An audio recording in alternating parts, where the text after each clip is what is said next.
As a teenager, I started my animation journey through the online community. Now back then, it was a very different place. It was way more underground compared to now, and there was still a clear line between an independent online animation scene and the mainstream industry scene of animation. No one really talked about the 12 principles of animation, or talked about the Animator Survival Kit by Richard Williams. Instead, everyone used their own made-up lingo, or terminology, and that also came with its own set of rules.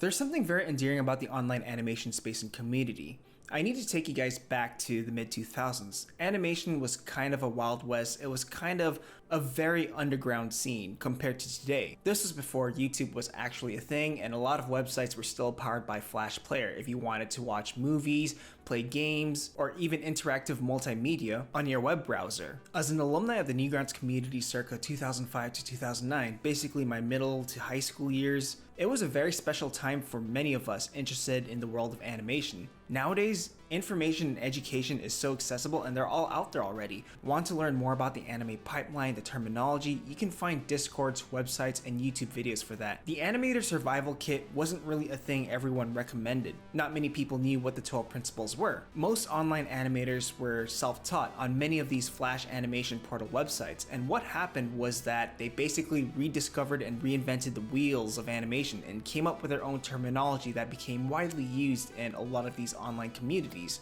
I can't think of anyone that I've worked with at a major studio or on a professional level using these terminologies at all, but you can sort of connect the dots. And some of these are quite endearing because, well, they were made by a young community, and the terminology itself can be really cheesy or lame. So today, I'd like to share some of the most interesting, unique, and probably the most funniest made-up animation terminology I've heard during my involvement with these venues. The first one I want to share is the single time, double time, or triple time animator. I first heard this one at a site called fluidanims.com, which was basically a well-known forum for stick figure fight animations. Some users would often say that they were either a double time, single time, or triple time animator, maybe even a quadruple time animator.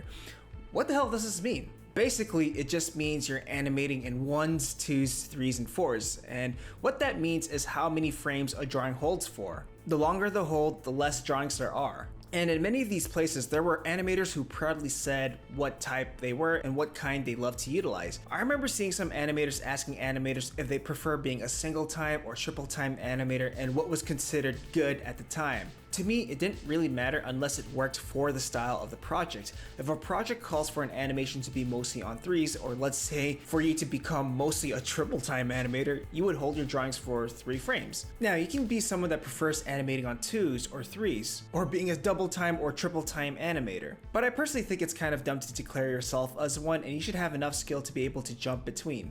The next one I want to talk about is FBF, frame by frame animation. Now, for those who grew up in the Flash scene, this term is pretty familiar to you, but it just basically means classical or hand-drawn style animation. You know, back in the Flash 5 to Flash 8 days, being an FBF animator was considered highly ambitious. If you could do FBF animation that was kind of decent, you were considered a high-level animator.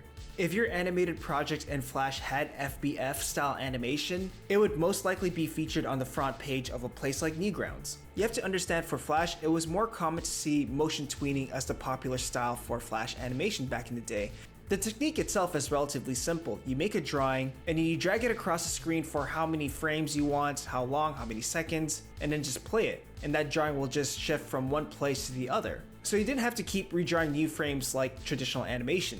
This was mixed with puppet animation or symbol-based animation, where animators just reuse certain drawings or move body parts from one place to the other. And in flipping those assets, like if a character's talking, they would just switch mouth shapes on and off to give that illusion. Because it was so common, it didn't eat up a lot of space, and it's easy access to use, it wasn't the most impressive form of 2D animation. Then there's FBF, or frame-by-frame animation. A frame-by-frame animator, or an FBF animator, is describing someone who can do classical animation or traditional animation style, meaning you create several different drawings to complete the movement, action, or motion. Now, honestly, I'm not entirely sure why it's called frame by frame. Maybe it's because animators use certain frame rates that allow them to animate and make new drawings for every single frame. However, you would be classified as an FBF animator if you just had the skills to animate like you would in hand-drawn or classical style animation. If you did classical animation style or hand-drawn animation style in Flash back then, people would ask if you ever worked at Disney. Being known as an FBF animator back then was a compliment, and in many of those forums, people were looking for guides and tips on how to become an FBF animator, without connecting the dots that practice does come from traditional animation. Now, I do think the FBF term is slowly dying out, or has already died out, because nowadays it's more common to see animators that utilize hand-drawn animation or classical style animation even if the style is limited.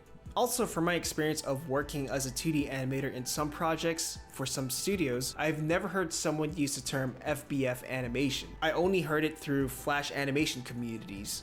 Now, as for motion tweening, puppet-based or rig-based animation, that really hasn't died out. And there's a lot of animators that can utilize it really well, and that's also because they have a good understanding of their animation fundamentals, their principles, and are able to translate that knowledge into these rig-based animations.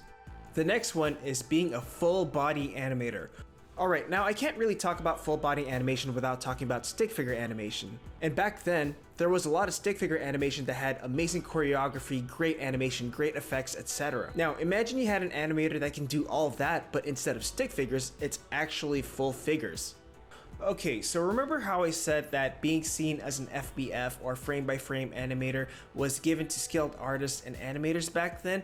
Well, if you're able to do full body animation with FBF classical style animation techniques, you would be seen as an animation god on many of these hobbyist forums. So when I was in high school, I used to hang around in a place called fluidanims.com, which was known for its stick figure fight animation and community. I posted a work in progress for a little clip that I was working on, and if I were to look at it now, it's pretty embarrassing, and if I can find that file, I'll post it on this video. And I remember getting comments, "Oh my god, you're doing FBF full body animation? You're an animation god, and you're just in high school? What a prodigy!" I remember some people were asking me if I declared myself as a triple time, single time, double time animator. I think that's how I learned the term, and people asking what tutorials I looked up. It was really surreal. Back then, I learned that if you can animate full body characters, especially doing things like fighting or rudimentary sakuga action, you would be worshipped in many of these places. So basically, a full body animator was just used to describe someone who can animate figures with form, anatomy, and solid drawing. An animator who can basically draw and animate in the classical style. Back then, those types of people were a rare species back in the mid-2000s, and a lot of their Flash animations ate up so much space. The counterpart to a full-body animator is a stick animator, an animator who specializes in well-animated stick figures. I do think that the term full-body animator is an already dead term, or maybe it's dying, but I do think it's dead because there's a lot more talented animators surfacing already. It's more common to see people who can already do full-body animation, especially in the frame-by-frame or hand-drawn animation classical style. And here's another thing, the really well-known top animators back in the online space in the mid-2000s could not hold a candle to online animators nowadays. Many of those kids back then dreamed of working in anime, and nowadays you hear teens who were discovered online now being able to work in anime, or work in the industry in general. I guess it just shows how much things evolve over time. The next one I want to talk about is a Flash animator versus a real animator. Flash was the leading choice for many animation hobbyists in the Flash online space. There were other alternatives, but Flash was a popular choice because of the Flash portal, the community, and how many online media used the Flash player. However, more animators would show up animating on something else, and then import that as a video clip into a Flash file so people can watch their creations on a Flash player. This then led to people getting interested in other programs like 3D Studio Max, Alias Maya, Alias Flipbook, TV Paint, etc.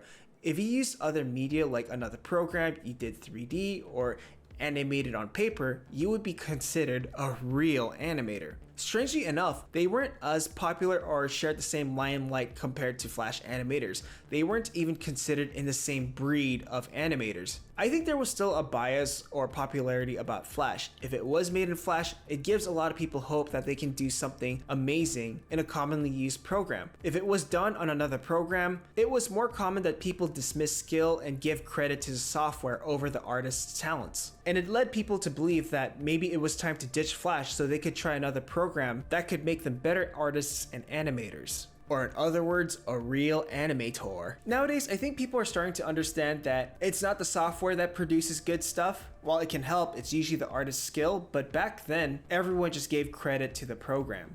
The next one is the circle theory of motion, and I was guilty of using this. And I remember people in a lot of online forums use this terminology, and when I talked to a friend of mine who was more savvy in these animation terminologies or the in-scoop of animation, he was just like, dude, what are you talking about? They're just called arcs. Basically, the circle of motion theory was just another way of someone describing what arcs were. And for those who don't know what arcs are, it's one of the 12 principles of animation, where to have believable, organic, and not stiff animation, things move in a curved pathway.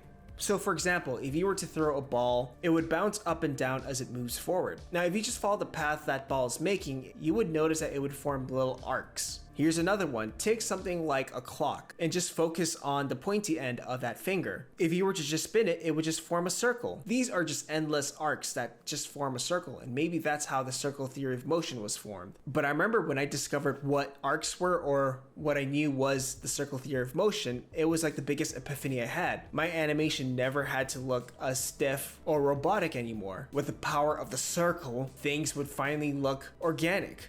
Now, the last one I want to talk about is the whole frames per second fiasco. Professional FPS, ideal FPS. I'm not going to be talking about a specific terminology here, but more so a viewpoint. One of the most common questions I get besides the whole what software do I use is what frames per second do I use, or what FPS is my animation at. And for those who don't know what frames per second is, it means how many frames go by based on a single second. In most animation schools, animation studios, or animation formats, people follow 24 frames per second. Some projects will utilize 23.98 FPS, although some projects use 30 FPS, like video games, or maybe even a weird PAL video format.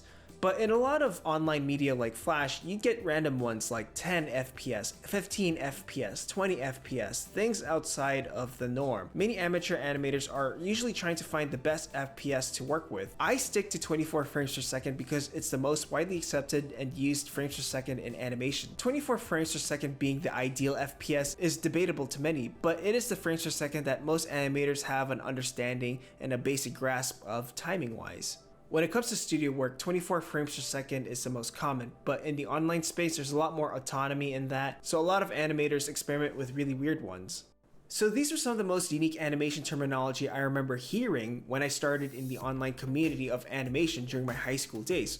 Some were obviously made up. Some were made up just to put people in certain classes or for some artists to sort of label themselves. And some were ironically defined for something that was already discovered ages ago. And that's a thing. Kids who were self-taught were experimenting and discovering these on their own by making their own stuff. No one knew what books to look at or what to study. They all looked at stuff they liked and tried to replicate it. They also looked at a lot of online cartoons and just tried to evolve it from there. And what you get is people utilizing their instincts without having to look at a book to find out what these principles were. A lot of these kids were discovering what the principles were by just making things. Nowadays, the knowledge is so vast and accessible. If you mention the Animator Survival Kit and probably the name Richard Williams, more people would know about what that is, even if they have not read that book.